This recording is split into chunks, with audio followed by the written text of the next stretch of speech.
Selamat siang Pak Dikson dan teman-teman semuanya. Kami dari kelompok 10 ingin mempresentasikan tentang kebijakan desentralisasi atau otonomi daerah, kemiskinan, dan kesenjangan pendapatan. Pertama-tama perkenalkan dulu nama saya Heni Setiawati dan rekan-rekan saya. Saya Aldira Ramadanti. Saya Anastasia Sulfani Giawa. Saya Marsanda Fadila. Saya Nurul Fatimi. Dan saya Syahla Renata.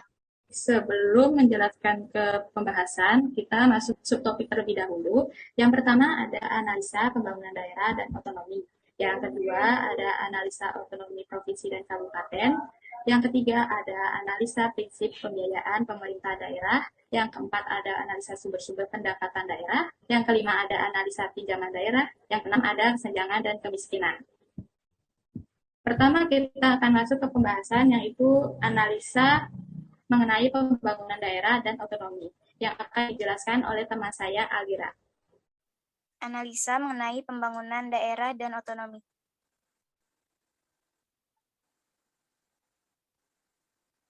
Pengertian pembangunan daerah dan otonomi.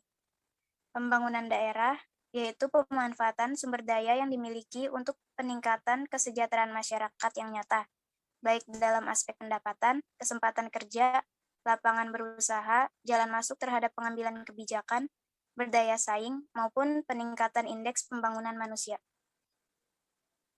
Adapun pengertian otonomi daerah, yaitu hak, wewenang, dan kewajiban daerah otonom untuk mengatur dan mengurus suatu keadaan yang memungkinkan suatu daerah sanggup mengaktualisasikan segala potensi terbaik yang dimilikinya secara optimal, bahwa seluruh masalah intinya harus diserahkan pada pemerintah pusat, kecuali untuk persoalan-persoalan tertentu yang telah sanggup ditangani oleh daerah.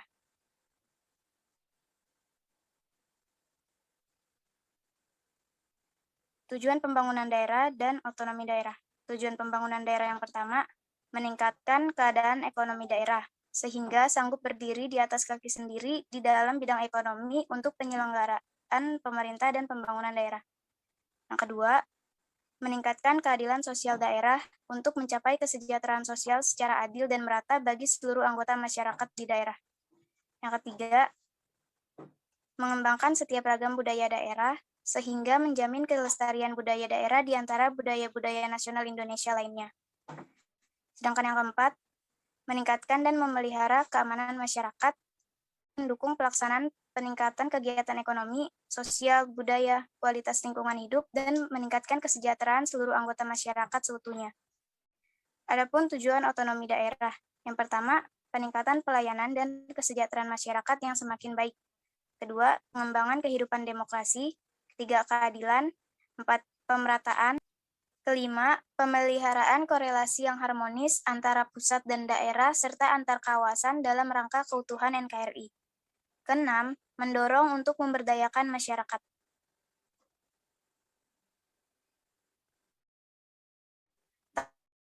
Pembangunan daerah. Berdasarkan Undang-Undang Nomor 25 Tahun 2004, perencanaan pembangunan terdiri dari 4 tahapan, yakni yang pertama, tahap penyusunan. Kedua, tahap penetapan rencana. Tiga, pengendalian pelaksanaan planning pembangunan. Dan yang keempat, evaluasi pelaksanaan rencana. Dampak otonomi daerah. Dampak positif otonomi daerah, yaitu bahwa dengan otonomi daerah, maka pemerintah daerah akan mendapatkan kesempatan untuk menampilkan identitas lokal yang ada di masyarakat. Dengan melaksanakan otonomi daerah, maka kebijakan pemerintah akan lebih tepat sasaran. Hal tersebut dikarenakan pemerintah daerah cenderung lebih mengerti keadaan dan situasi daerahnya, serta potensi-potensi yang ada di wilayahnya daripada pemerintah pusat. Sedangkan dampak negatif otonomi daerah, yaitu adanya kesempatan bagi oknum-oknum di pemerintahan daerah untuk melaksanakan tindakan yang sanggup merugikan negara dan rakyat menyerupai korupsi, kong kali kong, dan nepotisme. Selain itu, terkadang ada kebijakan-kebijakan daerah yang tidak sesuai dengan konstitusi negara yang sanggup menjadikan kontradiksi antar daerah satu dengan daerah tetangganya, atau bahkan daerah dengan negara menyerupai pola pelaksanaan undang-undang anti pornografi tingkat daerah. Analisa mengenai otonomi provinsi dan kabupaten.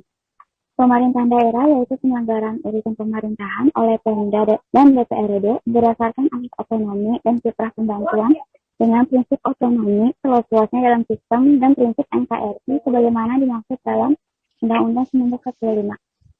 Pemerintahan daerah provinsi terdiri atas Pemda provinsi dan DPRD provinsi. Pemerintahan daerah kabupaten atau kota terdiri atas Pemda kabupaten kota dan DPRD kabupaten kota.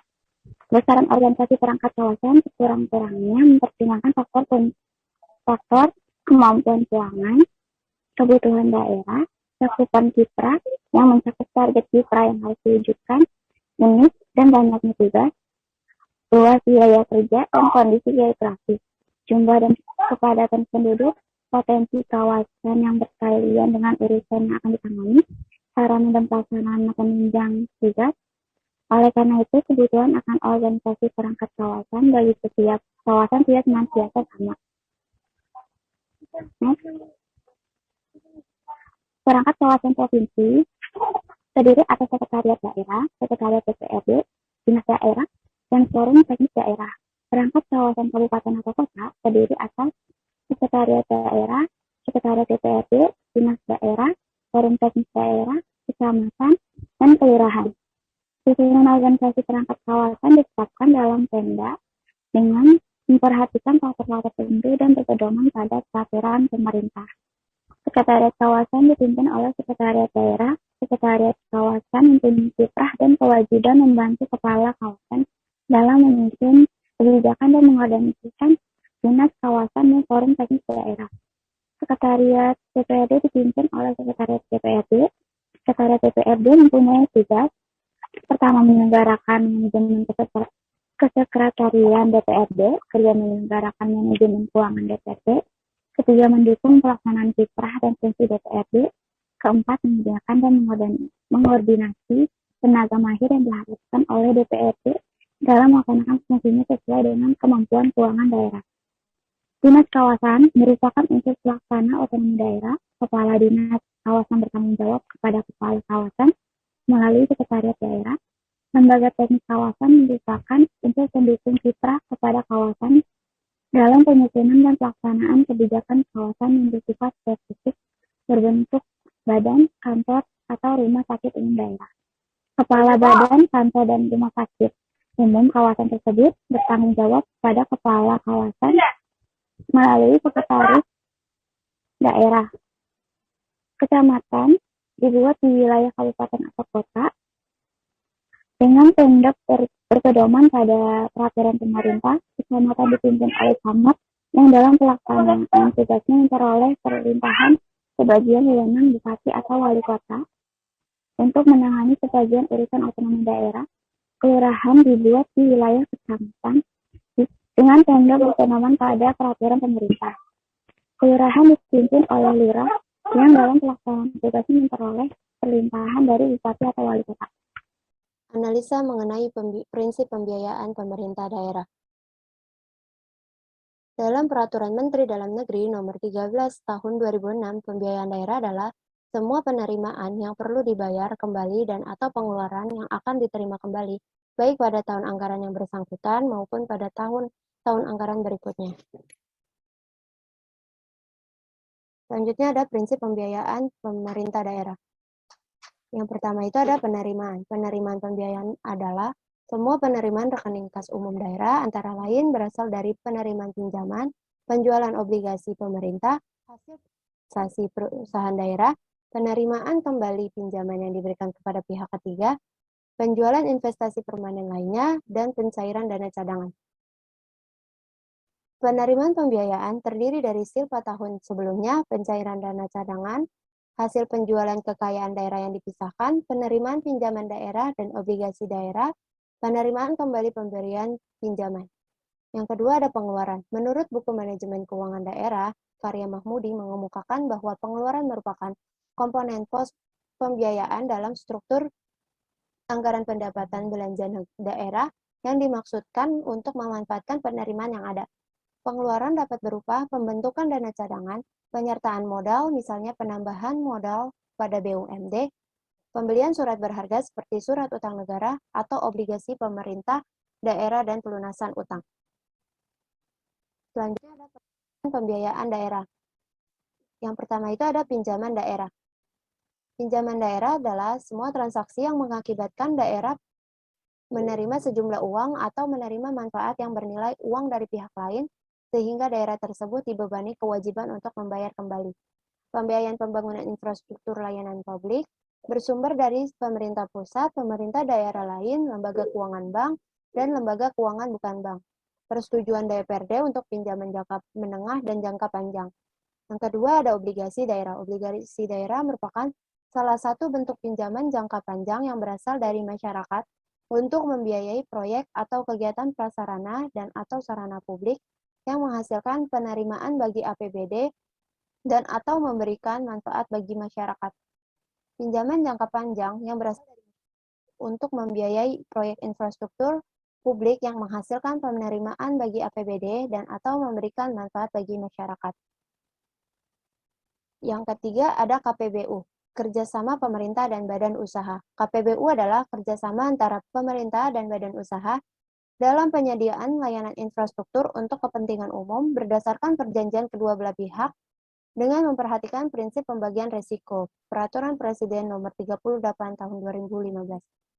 Kerjasama pembangunan infrastruktur ekonomi dan sosial, dukungan pemerintah seperti Project Development Facility, Viability Gap Fund, dan penjaminan infrastruktur. Yang keempat itu ada pembiayaan investasi anggaran atau PINA. PINA adalah mekanisme pembiayaan proyek investasi prioritas yang dananya bersumber selain dari anggaran pemerintah yang didorong dan difasilitasi oleh Kementerian PPN atau Bappenas. Pembiayaan proyek-proyek infrastruktur strategis nasional yang mempunyai nilai komersial. Prioritas proyek seperti mendukung pencapaian target prioritas pembangunan, memiliki manfaat ekonomi dan sosial, memiliki kelayakan komersial, dan memenuhi kriteria kesiapan.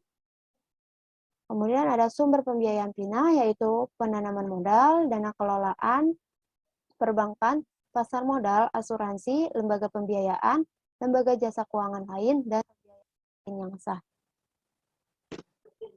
Data pembiayaan daerah tahun 2021, yaitu ada pembiayaan daerah pada tahun 2021, anggarannya itu sebesar 157.508,37 miliar, realisasinya sebesar 74.282,61 miliar, dan persennya sebesar 47,16%. Kemudian ada penerimaan pembiayaan daerah, yaitu sebesar 179.664,70 miliar, realisasinya itu sebesar 79.742,74 miliar. Persennya sebesar 44,38%. Selanjutnya ada pengeluaran pembiayaan daerah, yaitu anggarannya itu sebesar 22.156,33 miliar, realisasinya sebesar 5.460,13 miliar, dan persennya sebesar 24,64%. Analisa mengenai sumber-sumber pendapatan daerah. Pendapatan daerah adalah hak pemerintah daerah yang diakui sebagai penambah nilai kekayaan bersih dalam periode tahun bersangkutan. Sumber-sumber pendapatan daerah terdiri diantaranya yang pertama ada pendapatan asli daerah atau yang biasa disebut PAD, adalah pendapatan yang diperoleh daerah yang dipungut berdasarkan peraturan daerah sesuai dengan perundang-undangan. PAD bertujuan memberikan kewenangan kepada pemerintah daerah untuk mendanai pelaksanaan otonomi daerah sesuai dengan potensi daerah sebagai perwujudan desentralisasi. Selanjutnya ada dana perimbangan. Dana perimbangan adalah dana yang bersumber dari pendapatan APBN yang dialokasikan kepada daerah untuk mendanai kebutuhan daerah dalam rangka pelaksanaan desentralisasi. Dana perimbangan bertujuan mengurangi kesenjangan fiskal antara pemerintah daerah, serta antar pemerintah daerah. Jumlah dana perimbangan sebagaimana telah ditetapkan setiap tahunnya di dalam anggaran APBN. Selanjutnya ada lain-lain pendapatan daerah yang sah. Lain-lain pendapatan daerah yang sah bertujuan memberikan peluang kepada daerah untuk memperoleh pendapatan selain dari PAD dan dana perimbangan. Pendapatan asli daerah bersumber dari yang pertama ada pajak daerah, yaitu kontribusi wajib kepada daerah yang terutang oleh orang pribadi atau badan yang sifatnya memaksa berdasarkan undang-undang dengan tidak mendapatkan imbalan secara langsung dan digunakan untuk keperluan daerah bagi sebesar-besarnya kemakmuran rakyat. Selanjutnya ada retribusi daerah, yaitu pungutan daerah sebagai pembayaran atas jasa atau pemberian izin tertentu yang khusus disediakan dan atau diberikan oleh pemerintah daerah untuk kepentingan orang pribadi atau badan.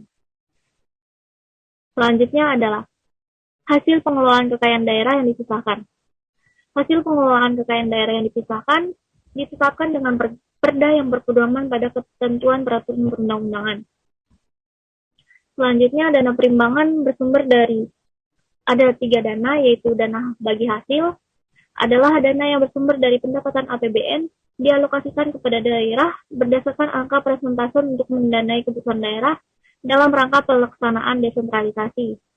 Yang kedua, ada dana alokasi umum, atau biasa disebut DAU, adalah dana yang bersumber dari pendapatan APBN yang dialokasikan dengan tujuan pemerataan kemampuan keuangan antar daerah untuk mendanai kebutuhan daerah dalam rangka pelaksanaan desentralisasi.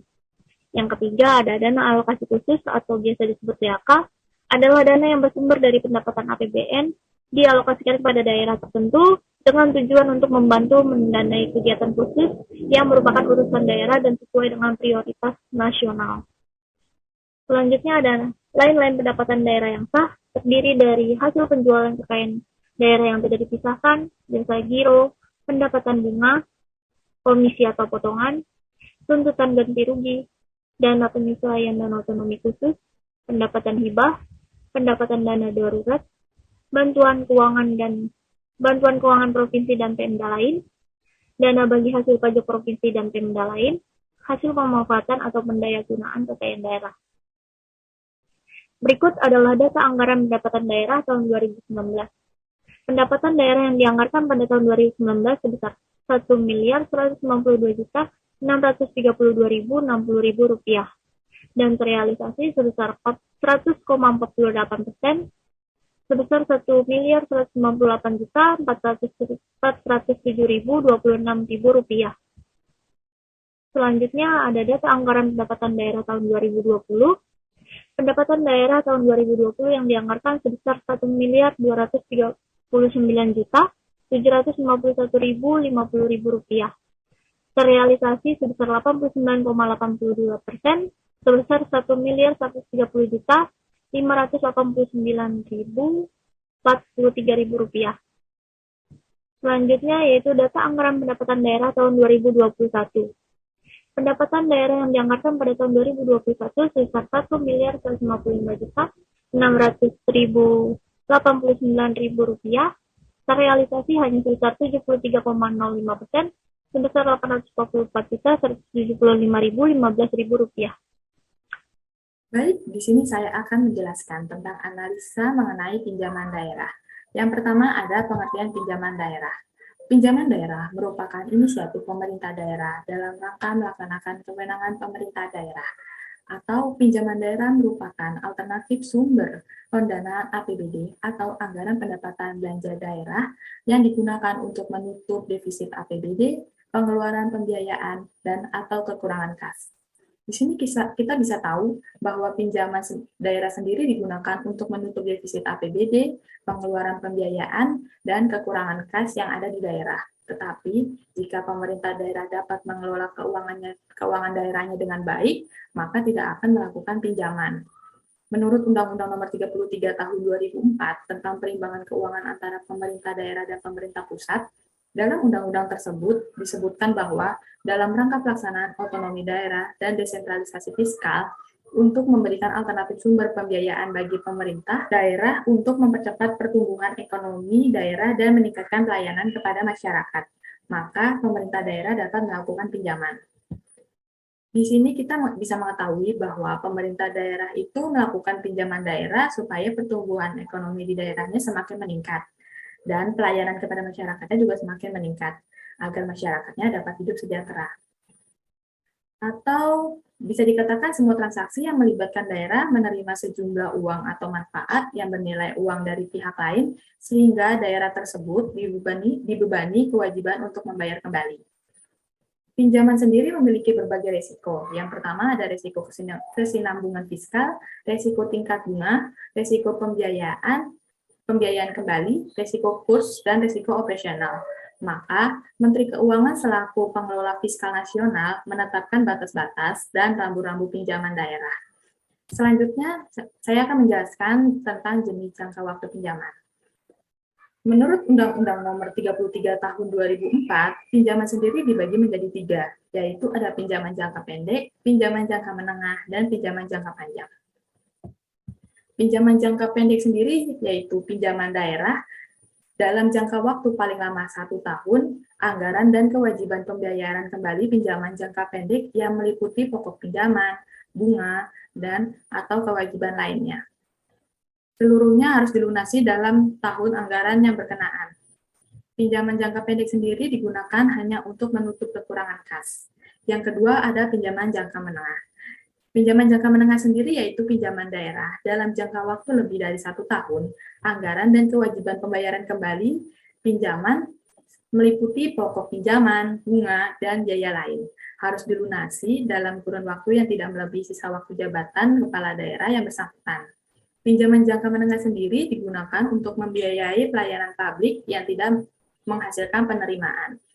Yang ketiga ada pinjaman jangka panjang.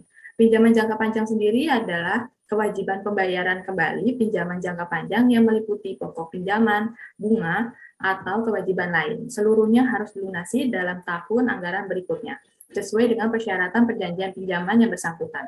Pinjaman jangka panjang sendiri digunakan untuk membiayai kegiatan investasi prasarana dan sarana dalam rangka penyediaan pelayanan publik. Yang pertama menghasilkan penerimaan langsung berupa APBD. Yang kedua, menghasilkan penerimaan tidak langsung berupa penghematan terhadap belanja APBD. Yang ketiga, memberikan manfaat ekonomi dan sosial. Selanjutnya di sini saya akan menjelaskan tentang sumber pinjaman. Yang pertama ada sumber pinjaman dari pemerintah pusat. Yaitu pemerintah pusat itu berasal dari APBN atau Anggaran Pendapatan dan Belanja Negara, termasuk dana investasi pemerintah, penerusan pinjaman dalam negeri, atau perusahaan pinjaman luar negeri. Yang kedua ada pemerintah daerah lain. Dan yang ketiga ada lembaga keuangan bank, yaitu yang berbadan hukum Indonesia dan mempunyai tempat kedudukan dalam wilayah NKRI. Yang keempat ada lembaga keuangan non-bank. Lembaga keuangan non-bank yaitu lembaga pembiayaan yang berbadan hukum Indonesia dan mempunyai tempat kedudukan dalam wilayah NKRI. Yang kelima ada masyarakat. Masyarakat sendiri yaitu berupa obligasi daerah yang diterbitkan melalui penawaran kepada masyarakat di pasar modal dalam negeri. Selanjutnya akan dijelaskan oleh teman saya, Syahla. Baik, selanjutnya saya akan menjelaskan mengenai kesenjangan dan kemiskinan. Yang pertama ada konsep kemiskinan. World Bank menganggap kemiskinan sebagai keadaan dengan standar kehidupan layak tidak tercapai. Lebih lanjut, World Bank menggunakan ketidakcukupan sandang, pangan, dan papan, serta ketidakmampuan untuk mengakses perawatan kesehatan dan rendahnya akses terhadap pendidikan sebagai indikator untuk menandai seseorang dikategorikan miskin atau tidak. Sedangkan BPS, untuk mengukur kemiskinan, BPS menggunakan konsep kemampuan memenuhi kebutuhan dasar atau basic need approach. Dengan pendekatan ini, kemiskinan dipandang sebagai ketidakmampuan dari sisi ekonomi untuk memenuhi kebutuhan dasar makanan dan bukan makanan yang diukur menurut garis kemiskinan. Selanjutnya ada bentuk kemiskinan. Menurut Purba tahun 2012, bentuk kemiskinan terbagi menjadi 4. Yang pertama, ada kemiskinan absolut, di mana pengukurannya tidak didasarkan pada garis kemiskinan, melainkan pada ketidakmampuan pendapatan untuk memenuhi kebutuhan-kebutuhan minimum. Yang kedua, ada kemiskinan kultural, kemiskinan yang mengacu pada persoalan sikap seseorang atau masyarakat yang biasa dipengaruhi oleh faktor budaya. Yang ketiga, ada kemiskinan relatif, kemiskinan yang biasanya disebabkan oleh pengaruh kebijakan pembangunan yang belum menjangkau di seluruh masyarakat. Dan yang terakhir, kemiskinan struktural, di mana kemiskinan yang terjadi pada golongan masyarakat tertentu dengan kondisi mereka tidak bisa menggunakan sumber daya yang sebenarnya tersedia untuk mereka. Baik, selanjutnya mengenai indikator kemiskinan. Yang pertama ada garis kemiskinan. Garis kemiskinan mencerminkan nilai rupiah pengeluaran minimum yang diperlukan seseorang untuk memenuhi kebutuhan pokoknya selama sebulan. Garis kemiskinan terdiri dari garis kemiskinan makanan dan garis kemiskinan non-makanan.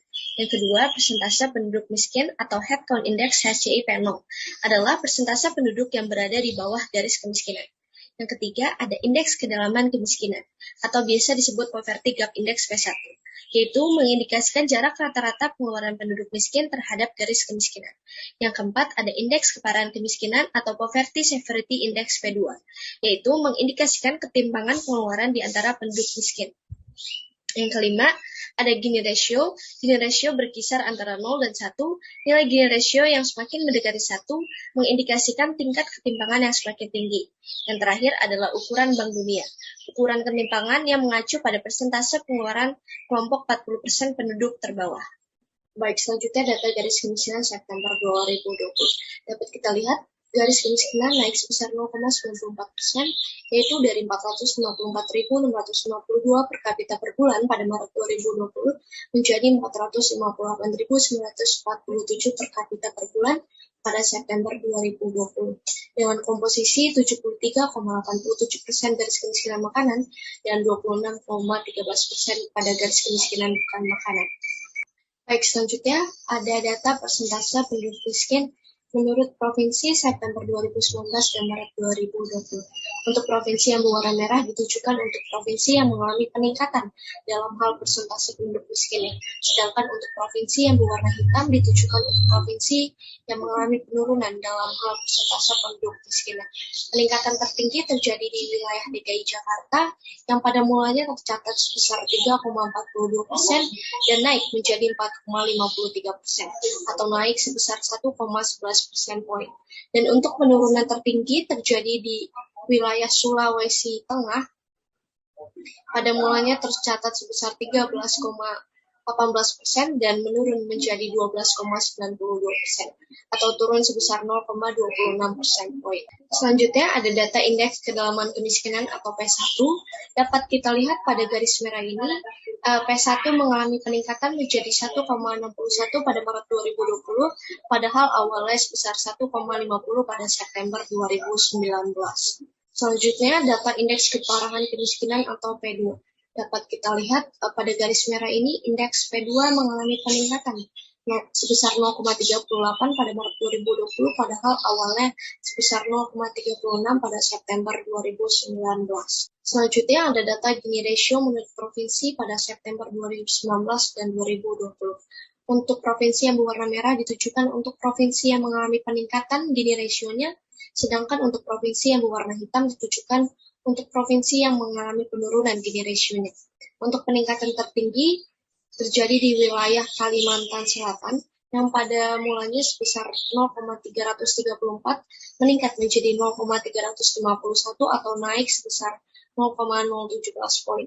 Dan penurunan tertinggi terjadi di wilayah Maluku Utara yang pada September 2019 tercatat sebesar 0,310 dan menurun menjadi 0,290 pada September 2020 atau turun sebesar 0,020 poin. Baik, selanjutnya mengenai kesenjangan pendapatan. Distribusi pendapatan mencerminkan merata atau timpangnya pembagian hasil pembangunan suatu negara di kalangan penduduknya. Tidak meratanya distribusi pendapatan akan memicu ketimpangan pendapatan yang merupakan awal dari munculnya masalah kemiskinan. Baik, berikut merupakan data tingkat ketimpangan pengeluaran penduduk Indonesia pada Maret 2021. Dapat kita lihat bahwa Gini ratio pada Maret 2021 adalah sebesar 0,384. Baik, sekarang mengenai perkembangan Gini ratio pada periode Maret 2018 sampai Maret 2021. Dapat kita lihat pada garis biru ini merupakan Gini ratio di perkotaan. Pada September 2020 tercatat sebesar 0,399 dan naik menjadi 0,401 pada Maret 2021. Dan untuk Gini ratio di pedesaan, pada mulanya di September 2020 tercatat sebesar 0,319 dan pada Maret 2021 menurun menjadi 0,315. Berdasarkan ukuran ketimpangan Bank Dunia, distribusi pengeluaran pada kelompok 40% penduduk terbawah adalah sebesar 17,76%. Hal ini berarti pengeluaran penduduk pada Maret 2021 berada pada kategori tingkat ketimpangan yang rendah. Baik, sekian presentasi dari kelompok kami. Kurang lebihnya mohon maaf. Wassalamualaikum warahmatullahi wabarakatuh. Selamat siang semuanya.